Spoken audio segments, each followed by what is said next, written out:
10 साल का था तब मैं गुरुकुल में आया था। मैं जब 7 साल का था मदरसे में मेरा दाखिला हुआ। इससे पहले तो कभी नहीं मिला हूँ मैं मदरसे के स्टूडेंट से। पहली बार मैं किसी गुरुकुल के स्टूडेंट से मिल रहा हूँ। हिंदुइज्म के बारे में जो मेरा नॉलेज है वो बहुत लिमिटेड है और इस स्केल में मैं सिर्फ 2 मार्क्स दे पाऊँगा। मैं तो अपने आप को 2 या 3 ही मार्क्स दूंगा क्योंकि मैं इस्लाम के बारे में इतना नहीं जानता।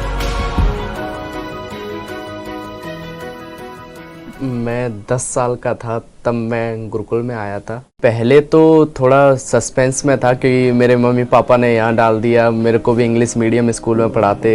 मैं भी और बच्चों की तरह रोज घर आता और रोज मम्मी के हाथों से खाना खाता। घर पे एक बार गया तो फिर मैंने मम्मी पापा से जिद की मैं अब दोबारा नहीं जाऊँगा, वहाँ ऐसा है, वहाँ अकेला रहना पड़ता है। उसके बाद फिर मैं मम्मी पापा ने कुछ लालच दिया कि अगर तू वहाँ जाएगा तो मैं फिर ये दिलवाऊंगा। मेरे को चेन पहनने का बहुत शौक है। तो मुझे गोल्ड की चेन दी थी बाद में। वाओ। मैं जब 7 साल का था मदरसे में मेरा दाखिला हुआ। अब्बा जो है वो कहते थे कि जो है तुम हिफ्ज कर लो। उसके 30 पार्ट्स होते हैं पूरा कुरान के। तो मैंने 20 पार्ट्स कर लिए थे। तो अब्बा ने कहा कि बेटा पता है तुम्हें घड़ी बहुत पसंद है ना, घड़ी हम तुम्हें देंगे। फिर मैंने दोबारा झोंक दिया अपने आप को और फिर मैंने पूरा कर लिया। सेकंड थिंग ये है कि आज के टाइम में exactly what are they doing. जब कोई कहता है ये बात कि मैं गुरुकुल में पढ़ रहा हूँ तो एग्जैक्टली आप कर क्या रहे हैं गुरुकुल में, आप क्या पढ़ रहे हैं? आवश्यकता अपनी आवश्यकता से हीन कर दिया। 6 to 12th मैंने संस्कृत पढ़ी, उसमें व्याकरण, English, Hindi, science, math all subject पढ़े। बट अब मैं महर्षि वेदव्यास उपदेशक महाविद्यालय में पढ़ाई करता हूँ। वहाँ पर मुझे उपनिषद, वेद, शास्त्र, रामचरितमानस, संस्कृत के सभी विषय पढ़ाए जाते हैं। मदरसे में आमतौर से 3 सब्जेक्ट्स पढ़ाए जाते हैं। एक है तफसीर और हदीस और फिर फ़िक़्ह। सीजन चेंज होता रहता है, कभी 4 कभी 4:30 ऐसे अजान होती है जिसको हम फजर की अजान कहते हैं। सो फजर की अजान के बाद सीधे हम मस्जिद में पहुंचते हैं।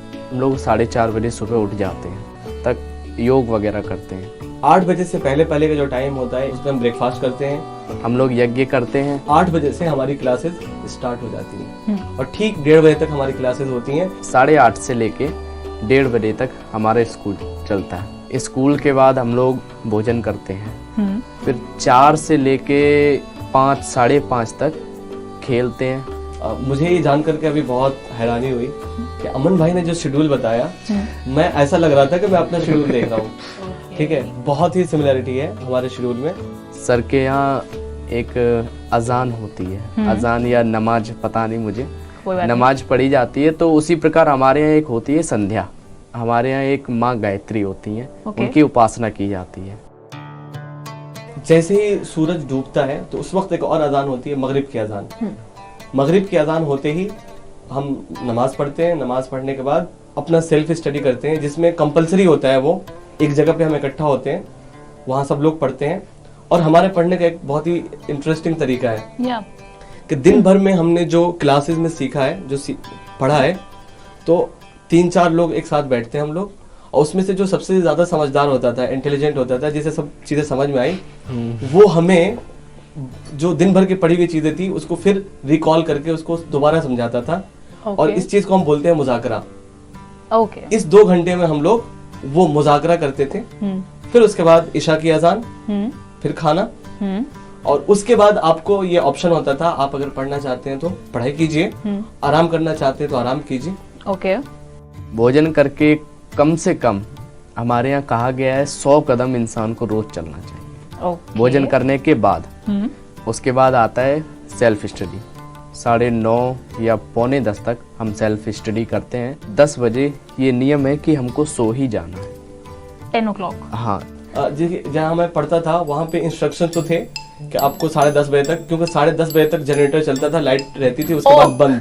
10:30 टेक्निकल प्रॉब्लम है यहाँ पे, लॉजिस्टिकल प्रॉब्लम हुई है। 10:30 बजे अगर वो सरकारी लाइट आ रही तब ठीक है, वरना जो हमारे यहाँ मदरसे में जो लाइट प्रोवाइड की जाती थी वो 10:30 बजे तक। तो ये इंडिकेशन होता था कि उसके बाद आप सो जाओ, lights out, lights, you are done for the day.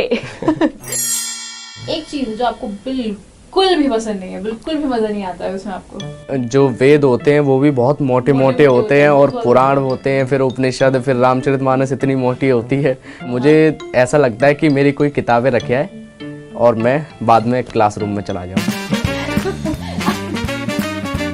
मैं तो सोचता हूँ जो छोटे छोटे बच्चे ले जाते हैं वो पता नहीं कैसे इतना भारी भारी बैग उठा के लेके जाते हैं। मैं इसलिए आया था क्योंकि मुझे मैथ और साइंस से बहुत डर लगता है। अगर मैं कहीं भी और स्कूल में जाता तो मैथ और साइंस पढ़ाई जाती। बुक्स वाली जो बात है, हम लोग क्लास से बुक्स बाहर लेके ही नहीं जाते, वहीं पे हमने अपनी जगह बना रखी है। लेजी लोग हो, मैं ही आप एक बुक नहीं उठा पाओगे नहीं, उसमें से। हमारे यहाँ ऐसा होता है ना कि आपके यहाँ बैग होता है एक, उसमें सारी पुस्तकें रख लो। हमारे यहाँ हाथ में पकड़ के ले जाओ, फिर हाथ में पकड़ के लेकर के आओ। ओके ठीक है। एक बात है जो मैं कहना चाहूंगा, एक बात है जो मैं कहना चाहूंगा, अगर आप अपने रूम से बाहर हैं, ठीक है, तो आपका एक ड्रेसिंग कोड जो कि ऑफ कोर्स कुर्ता पैजामा है, ठीक है, सर पे टोपी, ये होना चाहिए। ये था कि हम लोग खेलने भी जाते थे तो हमें वो उस ड्रेस अप में ही खेलना होता था।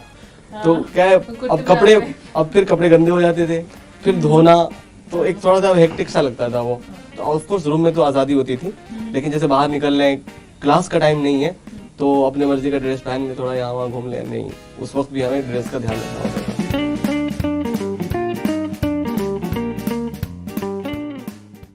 यज्ञ करना मुझे ज़्यादा पसंद लगता है क्योंकि यज्ञ से हमारा जो वातावरण है, जितने बैक्टीरिया होते हैं, कीटाणु होते हैं, वो सारे मर जाते हैं और वातावरण शुद्ध हो जाता है और भगवान का मुख कहा गया है। अगर किसी भी माध्यम से हम उनको कुछ भी पहुंचाना चाहें तो वो यज्ञ के माध्यम से ही पहुंचा दिया जाता है। जब हम मदरसे में पढ़ते थे, घर से काफ़ी दूर, 500-600 किलोमीटर दूर, उम्र भी ज़्यादा नहीं है, ठीक है, हॉस्टल लाइफ में रह रहे हैं, तो जो हमारे टीचर्स होते थे वो एक प्यार जो वो देते थे और एक उनके साथ घर पे बुला करके वो खाना खिलाना, और कोई भी दिक्कत हो गई, बीमार पड़ गए तो मतलब पूरा ध्यान रखना, तो ये सारी चीज़ें इतना ज़्यादा है कि आज भी उनसे वो रिश्ता है और आज भी लगता है कि वो जैसे मेरे माँ बाप जैसे हों।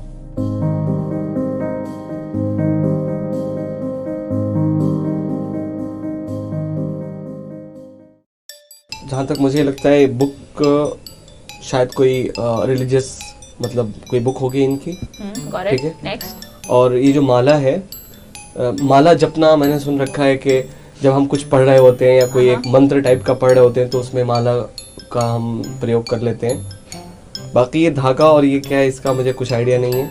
इस पेड़ के बारे में मेरे दो, जैसे पीपल के पेड़ के बारे में मैंने सुन रखा है, या ऐसे ही तुलसी का पेड़ है। ये जो पेड़ है वो इस माला का पेड़ है। रुद्राक्ष का पेड़ कहा जाता है इसको हमारे यहाँ। और ये है जो वो हमारा तिलक है जो हिंदू धर्म में लगाया जाता है। ये यज्ञोपवीत है।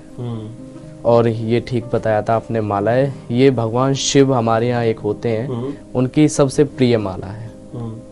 और वो भी आपने ठीक बताया था, ग्रंथ है। If I am not wrong that is जनेऊ। दिस इज, इसी को जनेऊ कहते हैं। हाँ, जनेऊ कहते हैं। ओके, अब टर्न है कलीम की। Aman has to take a guess कि ये चीजें क्या हैं।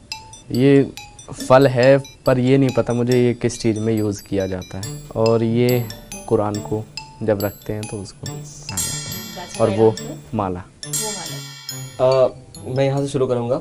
ये तस्बीह है, और तस्बीह जो है जब भी हम कोई दुआ पढ़ते हैं तो उसको मेमोराइज करने के लिए, क्योंकि कुछ दुआओं का होता है कि इसको 33 टाइम्स पढ़ने, इसको 100 टाइम्स पढ़ने हैं, तो इस पे मेमोराइज करने के लिए सही होता है, याद रखने के लिए कि हमने कितना टाइम पढ़ा।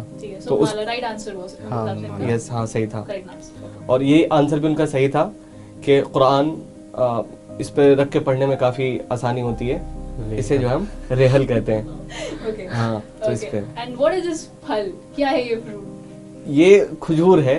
तो जब हम रोज़ा तोड़ते हैं, यानी कि जब हम खाना स्टार्ट करते हैं, तो सबसे पहले अगर हम कोई चीज़ खाते हैं तो ये खाते हैं, इसी फल से हम स्टार्ट करते हैं, इसको खजूर कहते हैं। मुझे एक चीज़ जानना है कि मैंने हिंदू धर्म के बारे में जो 2 वर्ड सुन रखे हैं, एक हिंदू धर्म और एक सनातन धर्म, क्या दोनों एक ही चीज़ है या फिर दोनों अलग अलग है? ये एक चीज़ नहीं है। अच्छा, हिंदू धर्म नहीं होता है, ये पंथ होता है, या आपकी भाषा में कहें तो मजहब होता है। धर्म होता है तो सनातन धर्म होता है जो अनादिकाल से चला हुआ आ रहा है। हमारे यहाँ 4 युग कहे गए हैं, द्वापर युग, त्रेता युग, सतयुग और कलयुग। हमारा राम जी हुए, जो कृष्ण जी हुए, इनसे चला हुआ आ रहा है सनातन धर्म। ये जो आप सिर पे टोपी लगाते हैं, ये किस लिए लगाते हैं? इसका कोई कारण या रीज़न? अच्छा सवाल है। ये जो टोपी हम अपने सर पे पहनते हैं, ये कोई रिलीजियस आइडेंटिटी नहीं है, बल्कि ये एक कल्चरल आइडेंटिटी है। ठीक है। जहाँ तक मजहब की बात है तो वहाँ पे कुछ ऐसा एम्फेसिस नहीं है कि आपको टोपी पहनना है या ऐसा नहीं है, बल्कि जो बात कही गई है कि जब आप नमाज के लिए जाओ तो अच्छे से वेल ड्रेसअप होके जाओ। तो जो जैसे प्रोफेट मोहम्मद सल्लल्लाहु अलैहि वसल्लम हैं, वो जब भी जब मस्जिद में जाते थे या आम तौर पर तो पगड़ी बांधे रहते थे, सर पे कुछ ना कुछ रहता था उनके। ठीक है। तो उसी ट्रेडिशन को फॉलो करते हुए कुछ लोग पगड़ी बांधते हैं, कुछ लोग सर पे टोपी पहन लेते हैं। क्योंकि टोपी पहनना आसान होता है, पगड़ी बांधना हमेशा वो उतना आसान नहीं होता है, इसलिए मेरे ख्याल से लोग ज्यादा टोपी पहनना ही पसंद करते हैं। तो ये आप एक्सेप्ट कर सकते हैं। तो मैं आपको ये एक चीज मुझे समझ में आई आज हाँ जी। कि सारी चीजें टू कॉपी हैं, बस नाम अलग है। हाँ,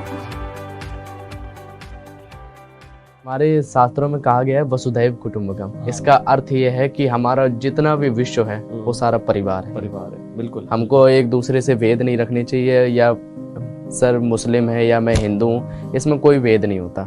कुरान की एक आयत है, मैं उससे अपनी बात खत्म करना चाहूँगा। बिस्मिल्लाहिर्रहमानिर्रहीम, वमा अरसलनाका इल्ला रहमतल लिल आलमीन। अल्लाह ने ये कहा कि जब हमने प्रोफेट मोहम्मद सल्लल्लाहु अलैहि वसल्लम को भेजा तो एक कम्युनिटी के लिए नहीं भेजा कि ये सिर्फ एक खास कम्युनिटी के लिए वो गए हैं, बल्कि उनको पूरी दुनिया के लिए, पूरे ब्रह्मांड, सिर्फ दुनिया ही के लिए नहीं बल्कि और भी इसके अलावा जो चीज़ें हैं उन सब के लिए रहमत बना करके भेजा है। तो बात वहीं आकर ख़त्म हो जाती है कि सब एक ही दुनिया के हिस्से हैं, सब एक ही बॉडी के सब पार्ट्स हैं, बाकी हम एक ही हैं, जैसे इन्होंने भी कहा कि हमें एक साथ होना चाहिए। मुझे बहुत खुशी हुई कि बहुत सारी चीज़ें मुझे जो कन्फ्यूजन वाली थी, जो मुझे समझ में नहीं आती थी, मैंने अमन भाई से पूछा तो उन्होंने मुझे बताया उसके बारे में। उसके लिए मैं आपको बहुत बहुत धन्यवाद करना चाहता हूँ।